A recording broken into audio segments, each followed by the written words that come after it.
Now a story you'll only see on WLKY. A 17-year-old Marion County boy survives trapped for hours in a water-filled car in frigid temperatures. Austin Tungett was on his way to his father's house, and as Carolyn Callahan tells us, it's a ride he will never forget.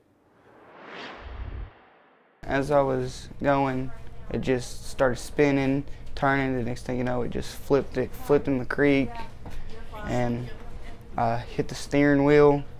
I guess it knocked me out. This is where Austin's crash happened. He spent nearly 8 hours trapped in his car in this creek on Highway 49. Once I gained consciousness, I seen the car smoking a little bit and water was running through my windows. So my first instinct, as I was hanging upside down at first, was to unbuckle my seatbelt to get out.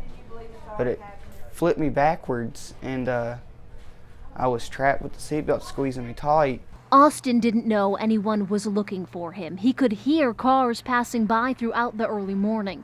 He would yell, but no one could hear him. And it was too dark for anyone to see his overturned car. When the water kept filling up, I'm like, I guess this is my time. It's my time, and I'm probably not going to live to see the next day or probably the next few minutes. So I'm just like, I'm going to pray while this is happening. Just before 8 Sunday morning, his prayers were answered. It just really looked like you had turned his car upside down, smashed it, and just set it down perfectly in that creek. Debbie Edwards was one of 2 family members who found Austin's car Sunday morning. Her son-in-law, Rusty, was with her. He noticed the car and ran toward it. My first instinct was to yell back, "Rusty, I'm okay, just get me out of here." And his response was, "I'm coming, baby, I'm coming, I'm gonna get you out of here." And that was just the biggest relief. 2 men also stopped to help. One revisited the scene Monday afternoon. Family says he is the man who had a pocket knife. He gave it to another man who went in the creek. He crawled in through the car and pulled me out very gently. And then my legs were so numb, I couldn't stand or walk. Pieces of his car are still in the creek, and Austin knows this story could have ended much differently. In my mind, I'm like, I just cannot believe I just lived from this. After looking at the pictures of the car and the wreckage, I'm like, I had a guardian angel with me in that car. Incredible story. Austin doesn't know why he crashed. He says he thinks someone clipped his car, causing him to lose control, but he also says it could have just been from the rain. Doctors checked him out, and while he has some bumps and bruises, he's going to be just fine. Carolyn Callahan, WLKY News. It really is amazing. Thanks, Carolyn. A foul odor is causing a big stink in several neighborhoods in Louisville and southern Indiana. The Metro Air Pollution Control District received complaints today about a musty mildew-like smell. They believe it's coming from a naturally occurring compound in the soil. It's called geosmin. The smell is made worse by the recent warm weather, followed by the cold and snow. It's a natural thing. It's pretty much there all the time, but it only smells when certain conditions are present. It takes a very, very small amount of this stuff to raise a stink, as it were. While the smell is unpleasant, the odor is not considered toxic. Drivers should prepare for lengthy detours as part of the next phase in the Downtown Bridge project.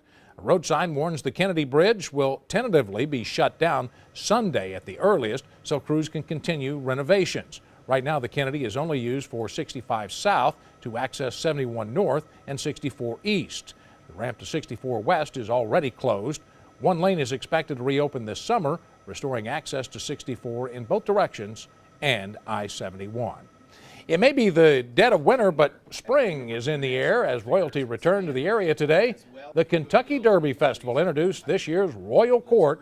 This was at Oxmoor Center. Each young lady receives $2,000 in scholarship money and will represent the city at nearly 70 Derby Festival events. I think it's a great way to earn scholarship and to act as an ambassador of the Commonwealth area, and it's definitely a reciprocal relationship. You get as much as you give. So while it's a huge responsibility filled with many obligations, in return you're exploring the Louisville area in such a unique way, and you're getting an experience that many aren't able to in their college career. I am so thrilled and excited. This is a once-in-a-lifetime opportunity, and I am not going to take a single day for granted. I'm so excited. One of the princesses will be crowned queen by a spin of the wheel at the annual Phillies Derby Ball. The Powerball jackpot continues to reach historic levels. Wednesday's drawing is worth an estimated $1.4 billion now. The cash option is $806 million.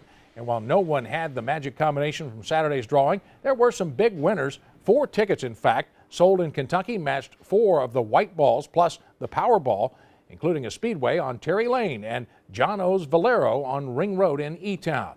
Here are those numbers again: 16, 19, 32, 34, 57, and the Powerball was 13. Those tickets are worth $50,000. Now, your WLKY weather with Chief Meteorologist Jay Cardosi. It wasn't the snow jackpot yesterday morning, but hey, you snow lovers, you had to have a little smile on your face. It was rough go, though, on the roadways as things really iced up in a hurry yesterday early morning. From yesterday's snowfall, 0.8 of an inch came down. We're still well below average for the season. Through today, we should have about 4 inches, but you know what? Looks like a little more snow is on the way, mainly for tomorrow morning. This is the current snow depth around the Ohio Valley, and from yesterday's system, you can see the heaviest amounts falling near the Wabash, up to near Indianapolis, in southern portions of Indiana as well. 2, 3, locally 4 inches of snow just off to the north and northwest of Louisville. A secondary heavy band from St. Louis to Chicago, and then the real heavy stuff on the ground well off to the north. But as I mentioned, a little more snow on the way for your Tuesday morning. Outside right now, we do have clear to partly cloudy skies. Temperatures not bad, low 30s across the board. We topped out around 32 here in the metro. Humidity 57%, a south breeze at 15. And as those winds stay up, as a storm system approaches, a weak one, looks like temperatures will hold fairly steady. May drop into the middle and upper 20s for a short time this evening before they actually push back up into the low, even middle 30s for tomorrow morning. Radar scope looks just fine at this point in time. Nothing showing up, but you go a little farther off to the north, up around Chicago right now, towards South Bend, another batch up around the Twin Cities. We do have some snow breaking out as another batch of Arctic air is moving south out of Canada. And as that front moves in tomorrow morning, looks like it's going to try to squeeze out the moisture we have in place in the form of some patchy light snow. So here we are, exclusive in-house forecast model, hour by hour for you. 7 o'clock this evening, we're just fine. No worries this evening whatsoever. Around midnight or shortly thereafter, there could be a few flurries around, but it looks like the first batch of decent snowfall, if you will, and this is all going to be light in nature, but first batch of decent snow could arrive tomorrow, and this is not good timing. Anywhere from 6 to about 8 o'clock in the morning. As you know, it doesn't take much to slicken up the roads, so stay apprised of the situation. We'll definitely keep you posted here at WLKY, WLKY.com, and tune in to tomorrow morning's newscast as well with meteorologist Matt Milosevic. He'll keep you posted. But you can see one batch rolling through, may see a break for an hour or so, and then here comes the Arctic front moving in out of southern Indiana. Along the front, there could be a narrow, fast-moving band of moderate snow that sweeps on through. By midday, we're pretty much done as everything is moving well off towards the south and southeast. But for tomorrow morning, look for a dusting to up to 1 inch of snow across a good chunk of the viewing area, including Louisville, where we have a little bit more favorable ingredients in place off to the north and northeast of Louisville. There could be 1 to spotty 2-inch amounts, but that should be just about it. And again, all of this will be done by tomorrow afternoon. So periods of light snow likely tomorrow morning. Greatest threat time period, if you will, anywhere from 5 a.m. to 1 p.m. Watch out for those slick spots, especially on any untreated roadways. Otherwise, tomorrow afternoon, it's going to be turning windy, sharply colder as temperatures will be dropping. Wind chills by this time tomorrow could be flirting with 9 to 10 degrees. How about that? Here's the forecast for the next few hours. Quiet, upper 20s and low 30s. By 10 o'clock tonight, we're at 27, actually slowly rising after midnight. Now, tomorrow morning, periods of light snow are likely. Temperatures right around 32. Much of that light snow should get on out of here by midday as it pushes south. And tomorrow afternoon, Rick, windy and turning colder as we'll be dropping through the 20s all the way down to 13 tomorrow night. We're 27 for the high Wednesday.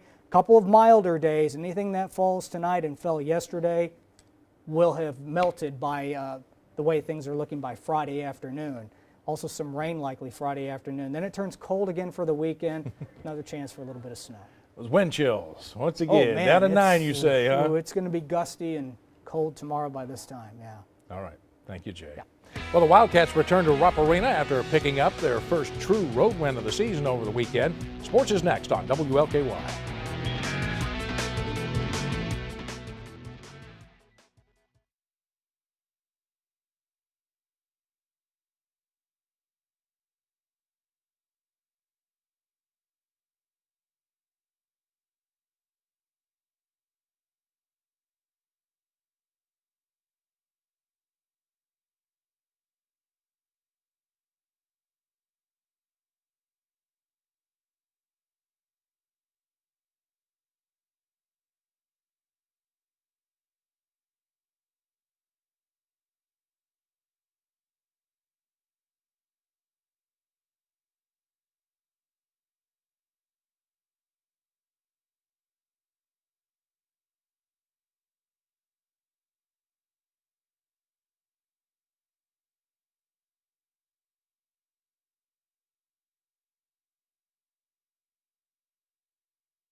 Live with Fred Cowgill, this is WLKY Sports.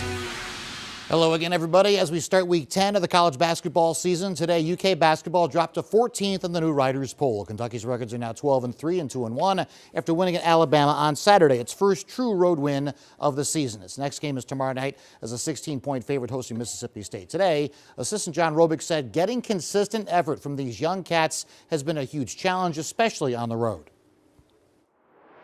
Sometimes with kids it's a little bit tougher, and going on the road and trying to get that first true road win, that was important for these young kids, because as much as you can talk about it and playing at Kentucky and every game, they're not going to have a crowd like that again the rest of the year. It was a great crowd with them not being in school, and the national championship game tonight, there were a lot of people that weren't even in town, but I think that's true with everybody. UK basketball head coach John